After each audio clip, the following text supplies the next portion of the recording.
Au nom du Père et du Fils et du Saint-Esprit. Amen.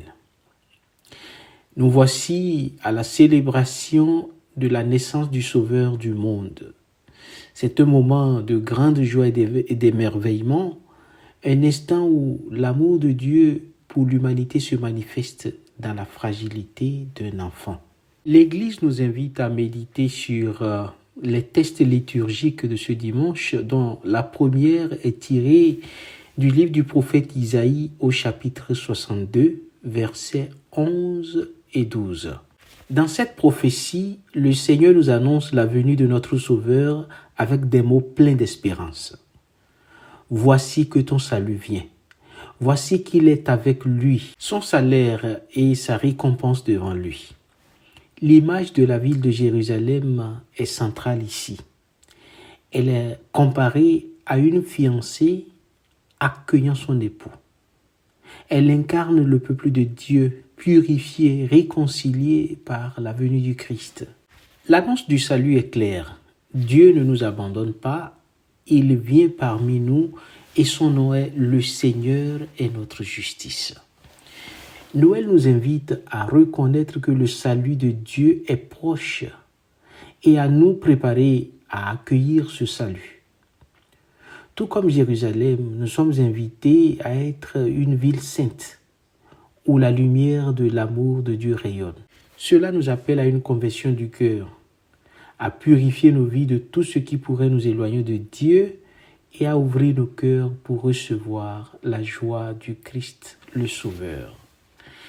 Dans la deuxième lecture, Saint Paul nous rappelle que Dieu, par sa miséricorde, nous a sauvés, non en raison de nos œuvres justes, mais à cause de son amour. La grâce de Dieu s'est manifestée par le don du Saint-Esprit, afin que, justifiés par sa grâce, nous soyons héritiers de la vie éternelle. Noël est donc l'illustration parfaite de ce don gratuit de Dieu, un moment où sa miséricorde se fait visible et palpable dans le mystère de l'incarnation. Noël nous invite à vivre dans la gratitude envers Dieu pour ce don de grâce et de miséricorde. Il ne s'agit pas de mériter le salut, mais de le recevoir avec humilité et reconnaissance. Cela devrait nous encourager aussi à être plus miséricordieux envers les autres, à pardonner et à tendre la main à ceux qui sont dans le besoin, comme Dieu a tendu la main vers nous. Dans l'évangile d'aujourd'hui, les bergers, après avoir entendu l'ange annoncer la naissance du Sauveur, se rendent à Bethléem et trouvent Marie, Joseph et l'enfant Jésus. Ils sont remplis de joie et d'émerveillement et ils racontent tout ce qu'ils ont entendu de la part des anges et tout ce qu'ils ont vu. Après avoir vu l'enfant, ils retournent en glorifiant Dieu. L'évangéliste nous dit que Marie garde tout cela dans son cœur, méditant ces événements. Chers frères et sœurs, l'attitude des bergers nous enseigne la joie de l'évangélisation. Ils ne gardent pas cette grande nouvelle pour eux-mêmes. Ils la partagent avec enthousiasme. De même, à Noël, nous sommes appelés à annoncer la bonne nouvelle de la naissance de Jésus à ceux qui nous entourent dans la joie et dans l'humilité. L'exemple de Marie nous invite à garder dans nos cœurs les merveilles que Dieu accomplit dans nos vies et à les méditer avec foi.